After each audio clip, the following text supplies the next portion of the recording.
Muy bien, pues damos inicio con la sección 3.7 y vamos a revisar cómo podemos utilizar o qué debemos de hacer cuando tenemos una clase propia y queremos utilizar alguna clase colección. Bueno, de lo que hemos visto hasta el momento, se ha utilizado el tipo predefinido string para el tipo de los objetos usados en algunas de las clases colección de Java que hemos revisado, ya sea en el array list o en el hash set, etc. Pero también es posible que objetos de cualquier clase puedan ser utilizados con estas clases colección, incluyendo pues, lo que son objetos de clases propias. Entonces, bueno, parte de lo que tenemos que revisar es cuando tienes tu propia clase, qué debes de hacer. Que básicamente vamos a ver que puede ser que tengas que implementar dos o tres métodos, qué dependiendo de la implementación que estés utilizando. Bueno, supongamos esta situación. Queremos una aplicación donde se guarde una colección de libros. Entonces, bueno, pues habrá que empezar por diseñar lo que es la clase libro y esto lo tenemos aquí en este diagrama UML para la clase libro. Entonces, eh, en esta En este diseño observamos que aparecen tres campos, uno para lo que es el identificador único para libros, tipo string, luego el título, también un string, y el autor, un string. En la parte de los métodos, bueno, el primero de ellos pues es el constructor libro, el cual hay que pasarle tres parámetros que van a ser utilizados para poner los valores a los atributos del objeto que se esté creando. También tenemos que anotar, bueno, también están tres métodos accesorios para obtener el ISBN, el título y el autor. Bueno, entonces, antes de empezar pues, a utilizar la colección, la implementación, bueno, está dada aquí en este listado. Y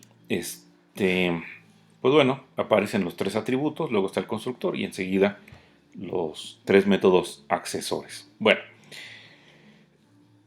ok. Ahora, vamos a pensar que ya queremos entonces tener objetos de este tipo, de la clase libro, y los queremos guardar en una clase colección Java. Entonces, lo primero que, bueno, vamos a hacer es, vamos a crear una lista que contenga esos objetos libros.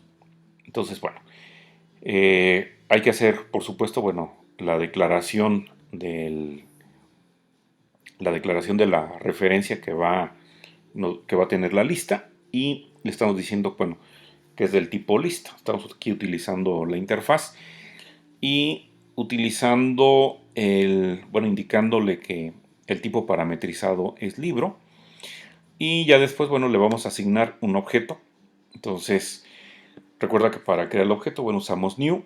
Enseguida utilizamos este constructor. Vamos a utilizar la implementación que está bueno, que hace la clase ArrayList de la interfaz list. Y pues no hay que pasarle el tipo parametrizado porque lo infiere de la declaración que se hizo de la variable libros, ¿verdad? Y de esa manera, bueno, pues tenemos o se estaría creando una lista vacía que va a tener objetos libros. Bueno, después se van a agregar dos libros, como se muestra enseguida. Entonces, para eso, bueno, se declara primeramente una variable libro con el nombre L1 y se le asigna el objeto que está siendo creado aquí con este constructor, donde el primer parámetro, bueno, es para el ISBN, el siguiente es el título y luego el autor. Y luego enseguida, bueno, se hace lo mismo para crear otro libro que ahora va a estar referido por L2. Y ya que tenemos entonces los dos objetos, bueno, pues los podemos incorporar utilizando este método que está definido en la interfaz en la interfaz list llamado add y se agrega el objeto L1 y después de este se agrega el objeto que está referido por L2. Enseguida, en la línea, bueno, en la última línea, tenemos una salida a pantalla para mostrar la colección que maneja libros, ¿verdad? Y bueno, como ya lo hemos comentado, cuando tú le pasas un objeto a println, de manera implícita, se estaría haciendo la llamada al método toString, en este caso de list.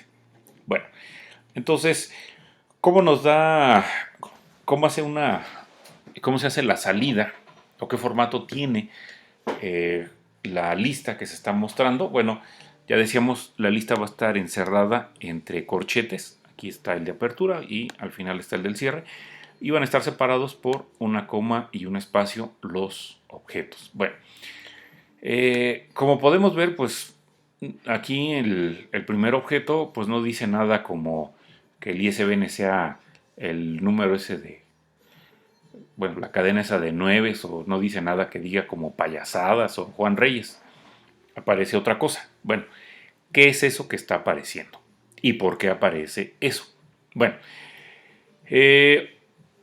decíamos, cuando tú le dices que muestre una colección, utilizando en este caso print o println, se hace la llamada implícita toString. Entonces, que a su vez va a hacer que cada objeto que forma parte de la colección sea mostrado utilizando su propia versión toString. Como te puedes dar cuenta, bueno, pues nosotros en nuestro diseño de la clase libro no tenemos definido este método toString, pero este método toString se hereda desde la clase object y lo que hace esa versión o ese método que está implementado en la clase object, pues es mostrar el nombre del objeto o el tipo del objeto. Aquí debe ser con L mayúscula en el primer caso, igual como en el segundo, que sí está bien, y lo que es la dirección de memoria. Bueno, en el caso de que ustedes quieran usar objetos propios como tipos en las clases colección, este método toString ustedes lo deben definir en su propia clase, pues para que haga algo que sea más útil. Entonces, bueno, en la clase libro, pues habrá que implementar este método y una implementación podría ser como esta, ¿no? Estamos poniendo la etiqueta override para indicar que vamos a anular el método que se está heredando. Y entonces nuestra versión de nuestro método toString va a devolver una cadena. Y lo que queremos es, bueno, si observamos aquí este pedazo de código, bueno, se está haciendo una concatenación para formar una cadena que va a iniciar con un paréntesis de apertura, seguido del identificador único para libros, una coma y un espacio. Luego pondría la información que está en el atributo título, nuevamente coma y espacio. Luego la información que está en el atributo autor y finalmente lo cerraría. Entonces, eso es lo que estaríamos poniendo. Y entonces, una vez que ya tienes ese método y vuelves a ejecutar ese código, esto es lo que esperaríamos, o bueno, eso es lo que se estaría observando. Ya no aparece lo que es el tipo, arroba y una dirección del objeto, sino que ya aparece pues la información que le estamos diciendo que nos muestre, ¿no? Por supuesto que, bueno, los pedazos de código que estamos, bueno, que vimos después desde la creación de la lista vacía, etcétera, bueno, pues todavía falta que se metan dentro de un método y que ese método a su vez esté dentro de una clase. Así que, bueno, no esperen que agarren eso y lo pongan lo pongan en un archivo fuente y ya funcione. Faltan más cosas, ¿verdad? Bueno, eh, vemos ahora otro método que vamos a necesitar trabajar. Este es el método equals. Bueno, nos va a aparecer un problema cuando queramos utilizar métodos como contains, Recuerda que el método contains te devuelve un valor booleano para indicarte si un objeto está en la lista. Y tenemos este método remove, que también, bueno, este método está sobrecargado.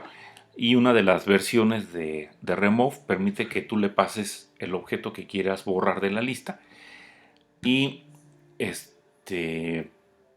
bueno, ese par de métodos hacen uso del método equals del objeto contenido o el método equals.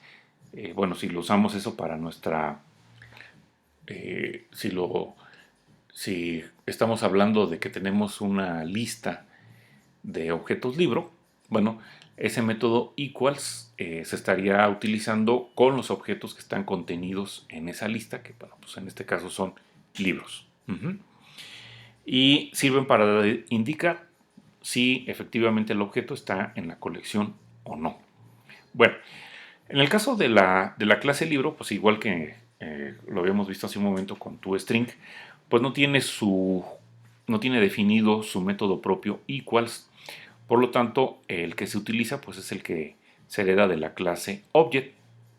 Este método, bueno, pues es inadecuado porque lo que hace es comparar direcciones de memoria de dos objetos en vez de comparar lo que son los atributos. Entonces, en el siguiente extracto de código, cuando aquí utilizamos el método contains de la interfaz list con la colección referida por libros, para saber si este objeto, que es un libro, se encuentra ahí, al momento de que le pidamos que nos muestre el contenido, bueno, lo que se quedó, bueno, lo que estamos guardando en esta variable revisar que está siendo ahí declarada, pues en vez de que nos diga true, pensando que sí está ese objeto agregado, pues nos estaría indicando false. Y la razón pues es porque lo que está haciendo el método equals es comparar direcciones, no comparar los contenidos. Bueno, entonces, bueno, para usar objetos de clases propias de forma adecuada, se necesita definir el método equals. Entonces, bueno, ¿cómo podemos saber si un libro es igual a otro? Bueno, esto podríamos determinarlo o podríamos revisarlo utilizando el identificador único para libros.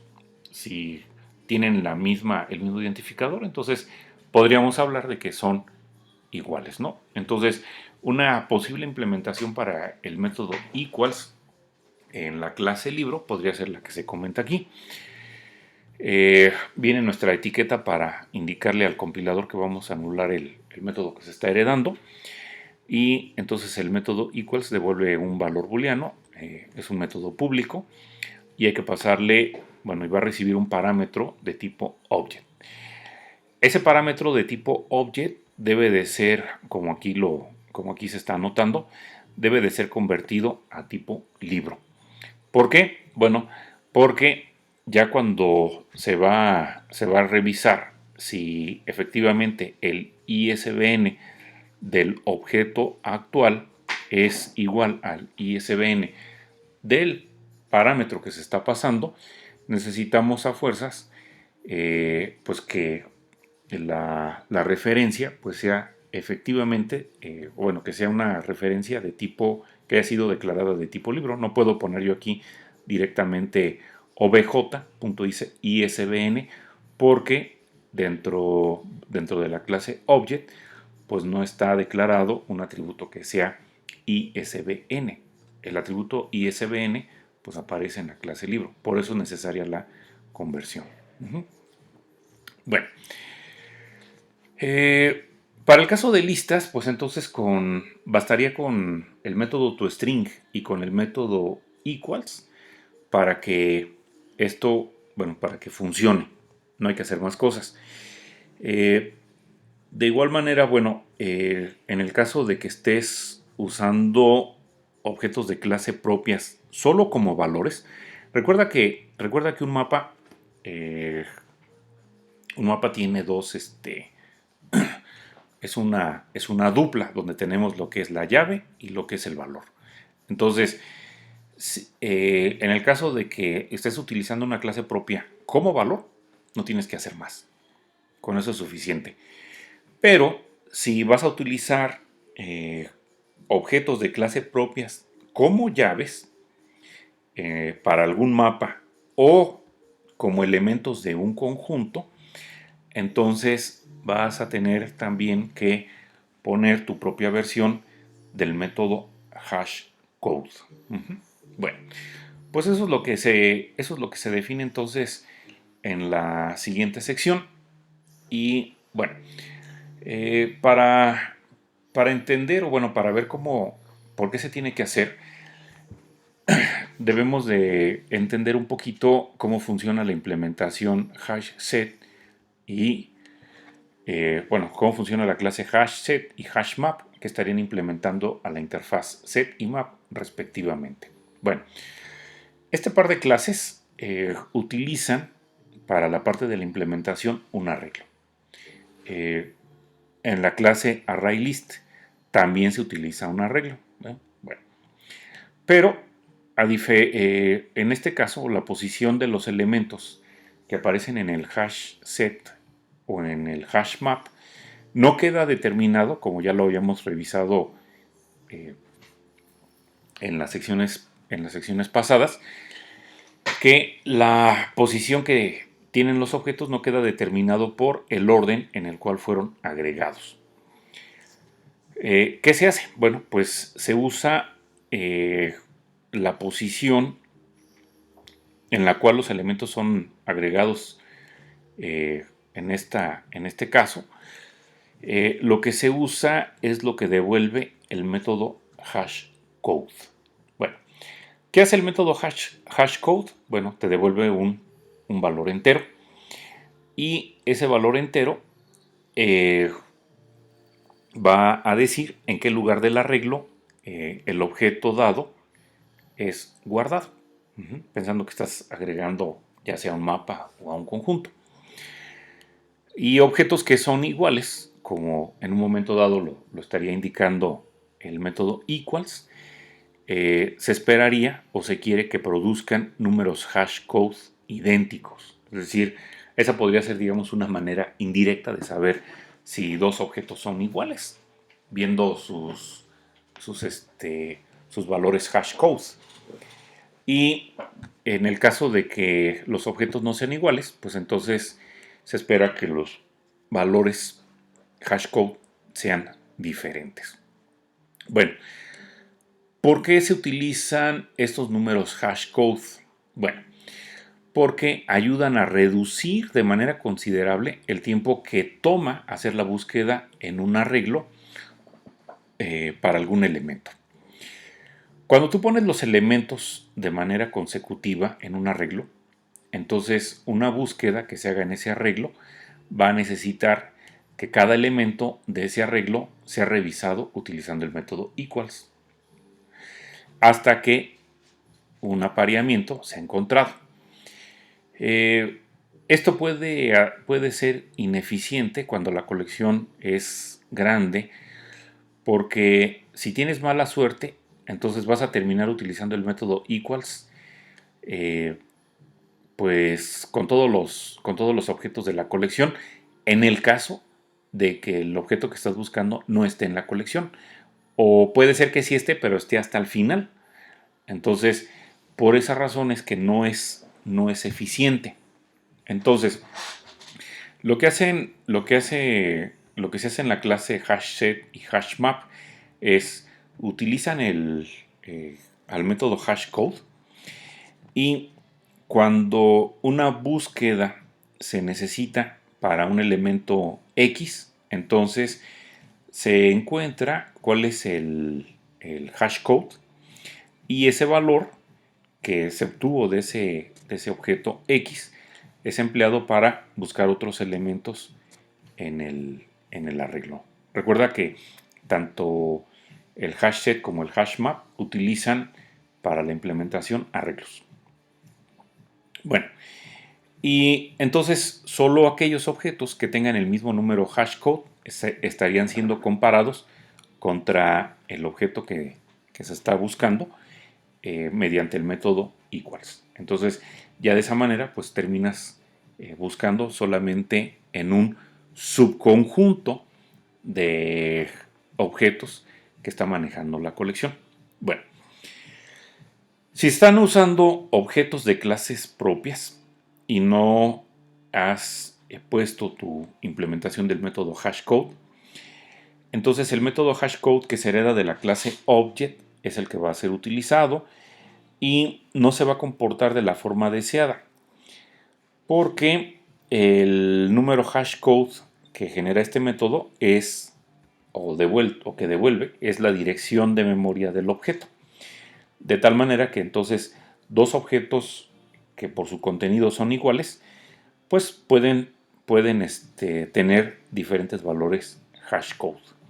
Entonces, ¿qué tienes que hacer? Pues poner tu propia versión del método hashcode, ahora para la clase libro, de tal manera que cuando tú utilices la clase hashset y hashmap, pues trabajen correctamente. Bueno, esto es algo que habría que considerar para el segundo mini proyecto que tienen por ahí.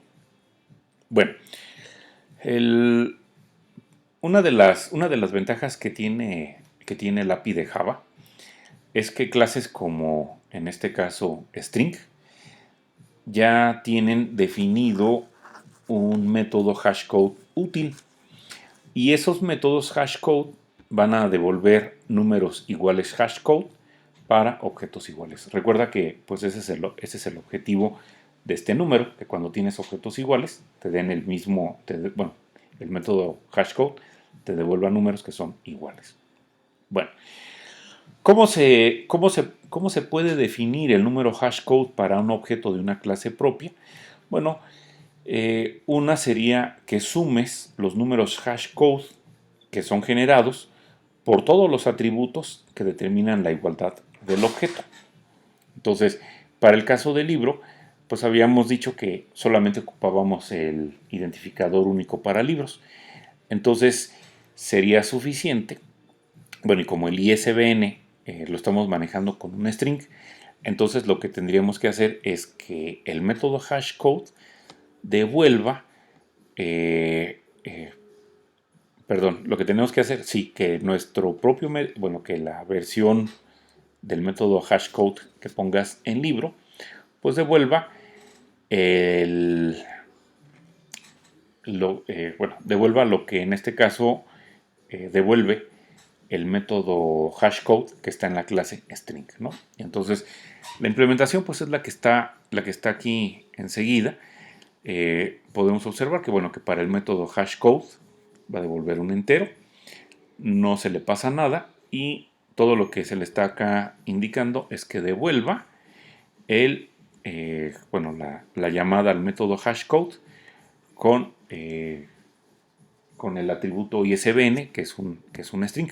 Bueno, en el caso de que tengas más de un atributo que determine la igualdad de un objeto, entonces podrías agregar o podrías sumar cada uno de los números hashcode que tengan los atributos, suponiendo que esos atributos pues, no son de tipo primitivo. Y de esa manera estarías estableciendo tu propio, bueno, el número hashcode propio para esa clase propia. Si tienes atributos primitivos que forman parte de la igualdad del objeto, bueno, pues también los puedes sumar a tu fórmula que habíamos comentado para entonces generar el valor entero de, bueno, y generando el valor entero de cada atributo primitivo. Entonces, ¿qué es lo que tendrías que realizar en esta situación? Bueno, para los tipos primitivos de tipo entero, como es byte, short, int y long, simplemente lo sumas y listo. Para el caso de que tengas números de punto flotante, entonces habría que hacer la conversión a un entero. ¿Y cómo lo haces? Bueno, pues simplemente recordar que tendrás que utilizar paréntesis, bueno, encerrar entre paréntesis al tipo que quieres convertir, seguido del, bueno, en este caso del atributo, ¿no? Si tienes el char, bueno, pues ese lo podrías también sumar directamente. Y en el caso de que tengas un valor booleano, pues entonces, ya sea que si tiene true, por ejemplo, esto es arbitrario, le sumes 1 y si tiene false, pues ponga 0, ¿no? Pero podrías hacerlo al revés, digo, no pasa nada. Bueno, ¿cómo queda la clase libro actualizada ya con estos tres métodos? Bueno, pues ahí podrán, la podrán consultar. Tengo mal esta referencia, pero bueno, en el transcurso del día la ajusto para que aparezca bien la información, bueno, para que pueda descargarse esa clase. Y entonces, bueno, pues estaban al principio los tres atributos, luego estaba el constructor, luego están los tres métodos accesores y finalmente, bueno, están los tres métodos que se estarían, los tres métodos que estamos anulando para que, pues, por un lado, por ejemplo, con este método toString funcione, bueno, nos muestre la información de los objetos correctamente cuando utilizas, por ejemplo, print o println.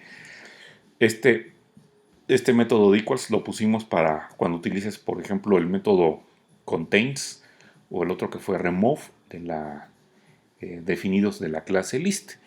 Y el del hash code, pues decíamos para el caso de que estés utilizando el hash, utilices el hash set o el hash map, ¿de acuerdo?